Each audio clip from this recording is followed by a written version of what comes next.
All right. Well, good morning, everyone. Welcome.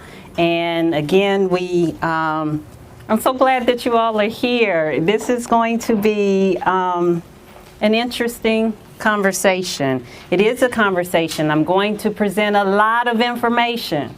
I'm going to present some statistics, but I'm not going to leave you hanging, okay? At the end, towards the end, we're going to flip the script and we're going to talk about the incredible things that we're doing and how we can continue to move forward. So with that, welcome again to Let Girls Be Girls Luncheon. I really like the title of Let Girls Be Girls. We had a different title. It was Kickback.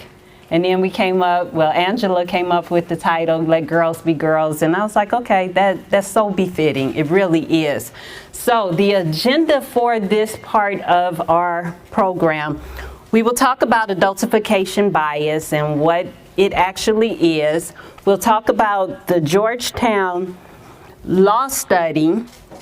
We'll break it down. We're going to break it down because this was the very first study that actually gave numerical value, gave statistical data about stereotypes and how they impact our young girls. And then we'll talk about where do we go from here. So I did add a disclaimer. We added it to the program as well as, I don't have a copy of the program, as well as, someone pass me a copy? Thank you. As well as to the presentation. And the disclaimer does read, this event provides an open space for the critical and civil exchange of ideas. Some of the topics discussed today include stereotypes and discriminatory behaviors that have marginalized women of color, particularly Black women, for centuries, not decades, centuries. This may be difficult and potentially disturbing. Our goal is to create an atmosphere of respect and healing where participants will leave enlightened, empowered, and encouraged.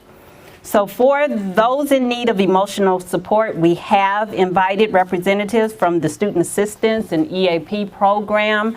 I don't believe they were able to attend, but we do have, where is she? Michelle's here, very good. So, and we have tissue positioned around the room. So with that, let's dig in. Adultification bias. What on earth is it? What is it? I know when I talk to a lot of people, they come up with their ideas. Oh, it's this, it's that. But ultimately, adultification bias is an implicit bias. It's a bias or prejudice that is present but not consciously held or recognized. It's both visible and visible, just like the Black woman and the Black girl. She's visible but invisible. We'll talk more about that. Often we're unable to put our finger on it, but we can definitely feel its effects. So essentially, there are two forms of adultification bias. We're good? Okay.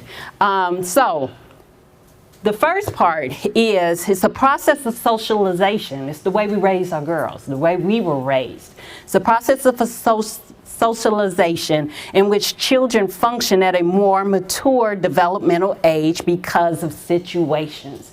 You know, it's when the older sister has to care for the younger siblings. It's when, the siblings have to care for an aging adult or a sick parent, So that's a socialization process. The second form of adultification bias comes from society itself, outside the home. And that's a societal or cultural stereotype that is based on how adults perceive children. And the definition says, in the absence of knowledge of children's behavior or verbalizations. That means that the student doesn't have to do anything. The child doesn't have to say anything. They just look at that child and determine this is how that child is. But where does that come from? It's based on stereotypes. Black girls are likened to Black women, and therefore they're treated as though they're older. And that is the subject of this event. That is the subject of the study that we're focused on. The study that we are focused on comes from the Georgetown Law Georgetown Law Center on poverty and inequality. And they did a study in 2018 called 2019, Girlhood Interrupted, the erasure of black girls' childhood. And it was a groundbreaking study because, again, it was the first time that data was actually pulled together to determine that adults view black girls as less innocent and more adult-like than their white peers, especially between the ages of 5 to 14. Why is this important? Why do we need to talk about it? Because our girls are still being impacted, and truth be told, most of us have been impacted.